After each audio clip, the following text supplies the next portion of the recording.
ബാലരാമപുരത്ത് 2 വയസ്സുകാരിയുടെ കൊലപാതകത്തിന് പിന്നിൽ സഹോദരിയോടുള്ള കടുത്ത വിരോധമാണെന്ന് റിമാൻഡ് റിപ്പോർട്ട്. കുഞ്ഞിന് ശ്രദ്ധ കൊടുത്തു തുടങ്ങിയതോടെ തന്നോടുള്ള സ്നേഹം കുറഞ്ഞുവെന്ന് പ്രതി ഹരികുമാറിന് തോന്നി. കുഞ്ഞിന്റെ കരച്ചിൽ പ്രതിക്ക് അരോചകമായി. പരസ്ത്രീ ബന്ധം സഹോദരി വിലക്കിയതും ഹരികുമാറിന് വിരോധത്തിന് കാരണമായെന്നും റിപ്പോർട്ടിൽ. കൊലപാതകത്തിൽ കുഞ്ഞിന്റെ അമ്മ ശ്രീതുവിനെ പോലീസ് ചോദ്യം ചെയ്യുകയാണ്. വിവരങ്ങളുമായി ഷിജോ കുര്യൻ ചേർന്നു. ഷിജോ, കൂടുതൽ വിവരങ്ങൾ ഈ വാർത്തയുമായി ബന്ധപ്പെട്ട് പുറത്തു വരികയാണ്. എന്താണ് റിമാൻഡ് റിപ്പോർട്ടിൽ പ്രധാനമായും പരാമർശിക്കുന്ന കാര്യങ്ങൾ? ബാലരാമപുരത്തെ 2.5 വയസ്സുകാരുടെ കൊലപാതകവുമായി ബന്ധപ്പെട്ടുകൊണ്ട് വൈകിട്ട് ഇത് സംബന്ധിച്ച് പ്രതികരണം നടത്തിയ SP കൂടുതൽ വ്യക്തത വരാൻ ഇനിയും കാത്തിരിക്കണമെന്നുള്ള കാര്യമാണ് പറഞ്ഞത്. എന്നാൽ ഈ പ്രതിയെ കോടതിയിൽ ഹാജരാക്കിയപ്പോൾ ബാലരാമപുരം പോലീസ് സമർപ്പിച്ച റിമാൻഡ് റിപ്പോർട്ടിൽ പ്രധാനമായും പറയുന്നത് ഈ പ്രതിയുടെ സഹോദരിയോടുണ്ടായ കടുത്ത വിരോധമാണ് 2.5 വയസ്സുകാരിയുടെ കൊലപാതകത്തിന് കാരണം എന്നുള്ള കാര്യമാണ് റിമാൻഡ് റിപ്പോർട്ടിൽ പ്രധാനമായും പറയുന്നത്.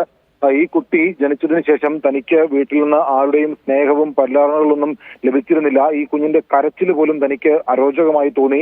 അതേ തുടർന്നാണ് താൻ ഈ കൊലപാതകം നടത്തിയത് എന്നുള്ള കാര്യമാണ് ഈ റിമാൻഡ് റിപ്പോർട്ടിൽ പ്രധാനമായും പറയുന്നത്. തന്റെ മറ്റ് പല സ്ത്രീകളുമായിട്ടുള്ള ബന്ധം സഹോദരി ചോദ്യം ചെയ്തതും കൊലപാതകത്തിന് പ്രേരണയായെന്നുള്ള കാര്യവും റിമാൻഡ് റിപ്പോർട്ടിൽ പറയുന്നുണ്ട്. ഇന്ന് പോലീസ് നൽകിയ മൊഴിയിലും ഈ പ്രതി പറയുന്നുണ്ട് തനിക്ക് കൊല്ലണമെന്ന് തോന്നി, തന്റെ ഉൾവിളിയുടെ അടിസ്ഥാനത്തിലാണ് താൻ ഈ കൊലപാതകം നടത്തിയതെന്നും പ്രതി പോലീസിന് മൊഴി നൽകിയിരുന്നു. അത്തരം കാര്യങ്ങളെയൊക്കെ സാധൂകരിക്കുന്ന രീതിയിലാണ് പോലീസ് റിമാൻഡ് റിപ്പോർട്ട് തയ്യാറാക്കിയിരിക്കുന്നത്.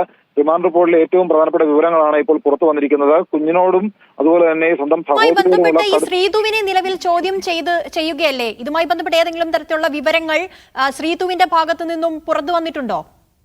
ശ്രീതുവിനെ തിരുവനന്തപുരം പൂജപ്പുരയിലുള്ള മഹിളാ മന്ദിരത്തിൽ വെച്ചാണ് ചോദ്യം ചെയ്യൽ പുരോഗമിക്കുന്നത്. കുറച്ചു സമയം കൂടി ചോദ്യം ചെയ്യൽ നീണ്ടു നിൽക്കുമെന്നുള്ള വിവരമാണ് നമുക്ക് പോലീസിൽ നിന്ന് അറിയാൻ കഴിയുന്നത്.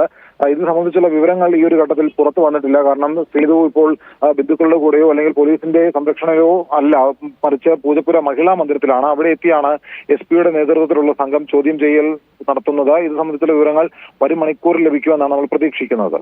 അതിരാ ശരി, ബാലരാമപുരത്ത് 2 വയസ്സുകാരുടെ കൊലപാതകത്തിന് പിന്നിൽ സഹോദരിയോടുള്ള കടുത്ത വിരോധമാണെന്നാണ് റിമാൻഡ് റിപ്പോർട്ടിൽ പ്രധാനമായും പരാമർശിക്കുന്നത്. ഈ കുട്ടിയുടെ അമ്മയുടെ ചോദ്യം ചെയ്യൽ പുരോഗമിക്കുകയാണ്. വിവരങ്ങൾ നൽകിയത്